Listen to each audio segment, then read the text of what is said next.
Welcome to another exciting episode of VaevakBlitz. My name's Vaevak, and today we're going to be focusing on the Leichttraktor.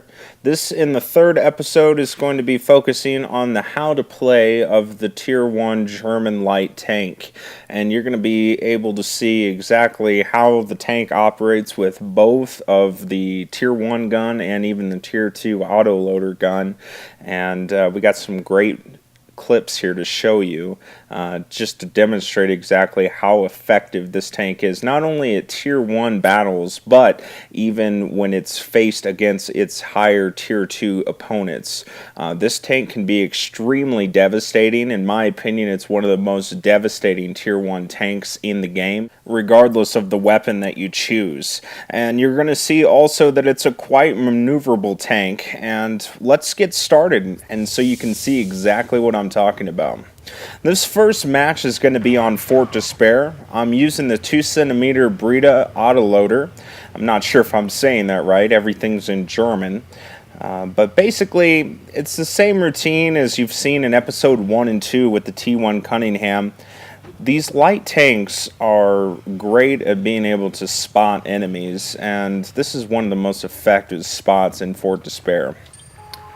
If you can see here, they're actually flanking around. This is kind of uncommon at T1 and T2 battles, but you notice that the second that I see him, we change targets, letting loose a full barrage and then simply backing behind the hill. The style of play that you're going to be doing at low levels is going to be similar between every single T1 tank, quite honestly. You're going to actually do this through the entire process of playing the game, just backing behind cover. Since they've decided to flank, I decided to flank with them, and you'll notice that I catch the enemy Leichttraktor kind of off guard, but he comes out to fight me. Typically what I recommend is with autoloaders, you're going to want to get good at arcade mode shooting, which is the third person camera. Just take your time. And you notice that I'm just unloading every single shell into him. And moving away, he actually misses most of his shots. And then finally, I move away while he's reloading him, then take him out. Now, the most important thing you're going to see is that I never stop moving. So I simply move from target to target. This MS-1, we make light work of him. He's just not paying attention. I believe he's AFK or something. Getting some practice with my arcade mode shooting. And while I'm reloading, I just simply go to the base now and urge my teammates to do the same. And now there's another MS-1 coming around. But that medium one gets a great ammo rack on him. And you notice I just don't even stop moving. We're just on to the next round here. The enemy Leichttraktor is actually behind the wall. It's a pretty decent spot to get the cap. And I really want to showcase this clip because we end up winning this game, but I end up dying in the process. Sometimes, you know, I could have been a little bit more cautious, but it's a little bit better, in my opinion, to take some hits sometimes if you know that it's just going to cause your team to win a little bit faster. Maybe you can get a kill. I think I got a little bit greedy on this clip, but like I said, even though I ended up dying, I contributed the most damage to the team. I was able to spot a ton of enemies and, of course, get a couple of tank kills in the process. And this is something that, win or lose, or even live or die, you're going to kind of get the same routine going on. And really the trick is once you get those really good games, you're going to want to emulate those good games every single time. Now that can be difficult, and that's why the people that play longer are typically better, but practice makes perfect. So here we're going to focus on mines. This is going to be one of the 3 maps you're going to play as a Tier 1 tank. Fort Despair, Mines, and Copperfield, which is, Copperfield is only with Tier 2 tanks. And you'll notice us rushing towards the hill. Now I'm the only Tier 1 tank on the match. So I'm not going to be able to reach the top of the hill faster than, say, a tier 2 tank. I didn't even bother popping my speed boost because even if I did make it to the top, that T2 medium would have probably just annihilated me. He can just get right through my armor, and I wouldn't be able to out-damage him. Luckily, my team focuses on him. He goes all the way up, and none of the rest of his team decided to follow him. It allows us to pick off this Cruiser 3 with no problem, and backing into cover, just so that we can make sure we're not getting hit, because a tank destroyer or even a T-26 is going to do a ton of damage to us.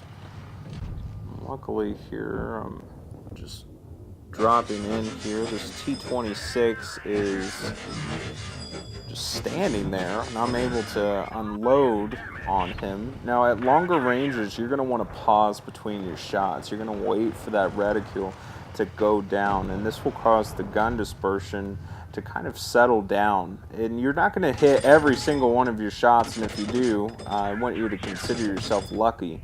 But you'll notice that you hit enough where you can cause the enemy to essentially retreat, and you can even pick up kills this way, as you're going to see here soon with the UC2. I'm going to unload on him.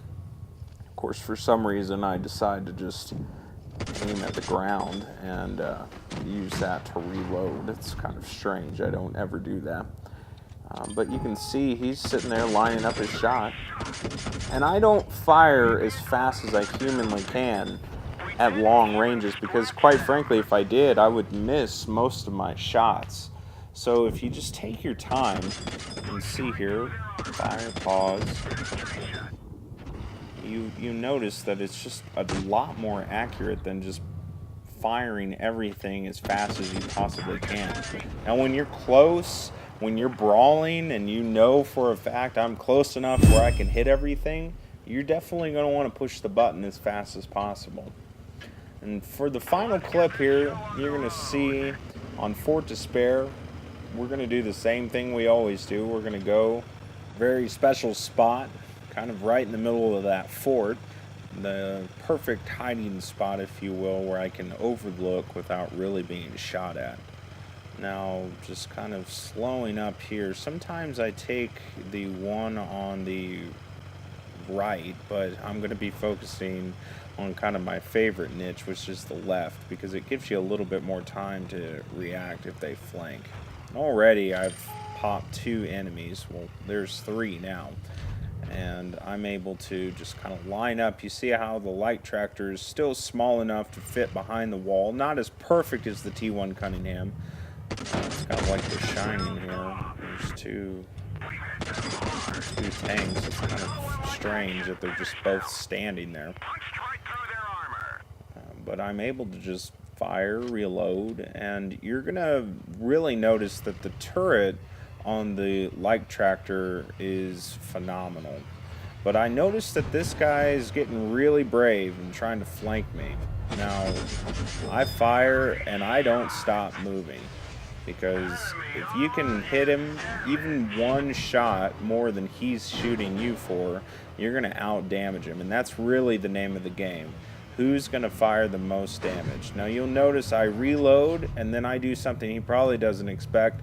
I pull back out, and then I just wait. My reticule is small, and I can just open fire on him. Now he is able to hurt me, but I'm able to kill him because of that. And quite frankly, if I can take a few shots here and just avoid them later on, it's going to cause the game to go a lot smoother. Because that's really the name of the game. If you know that you're not going to die, you can just pick them off. You'll notice me pick him off too while he's busy fighting somebody else. I'm able to come up for my second kill, and we're 2 minutes into the game. So that goes back to, you have a 1 minute per person to kill, and it's really about patience. And this is really perfect now. We have the MS1 who's decided to flank just kind of perfectly after the rest of his team decides to show up. And I kill them one at a time. And just backing into cover, waiting to reload, and opening fire. The friendly MS1, of course, gets the killing shot. I pop back up just so I can spot once again that MS1 who decided not to move. I believe I killed the twin that was up there. And you can see him running back down.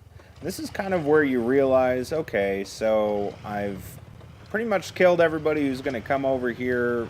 I've played this spot out. Nobody's really going to let me fire at them. Luckily, we got the whole team sitting there capturing the base, and they're actually going to win by a capture. You just notice me just kind of shooting at the tent trying to kill it, but I'm not able to. But really, it's all about moving from enemy to enemy and really never stop moving. And really what I want you to take away from all of this is in how to play a tank effectively. You're not necessarily going to have the highest damage every game, and if you do, well, you probably don't even need to be watching my videos, but I appreciate it that you are. And it's about spotting. You see, I've spotted 6 of the 7 enemies, and that would definitely contribute us to winning the game. It's not about just winning every battle and killing 5 or 6 people in a round. It's about being in the right place at the right time. It's about spotting. It's about assisting allies with tanks that could kill them, because if you have more people on your team than they have, you're probably going to win. It's about defending the capture point when it needs to be defended, and it's about going up and capturing the base if you think it's a good idea. And that just takes time, but hopefully by watching you were able to see exactly kind of how it should be done, at least on Mines and Fort Despair. Getting up there and making sure that you're able to get to the right spot at the right time. Well, if you can get consistent, you're going to win consistently. And that's really how to play any tier 1 tank effectively, and it's going to be resaid over and over, at least in the coming episodes, until we get into the tier 2 tanks. But hey, that's everything that we have for now. It's been a pleasure. It's been another great episode for VaevakBlitz. My name's Vaevak, and I hope you enjoy it, and hopefully here soon I'll have the 4th episode of how to master the Leichttraktor. But it's been a pleasure. If you enjoyed the video, please subscribe. I enjoy all the great comments, and I continue to enjoy making these videos. So until next time, goodbye.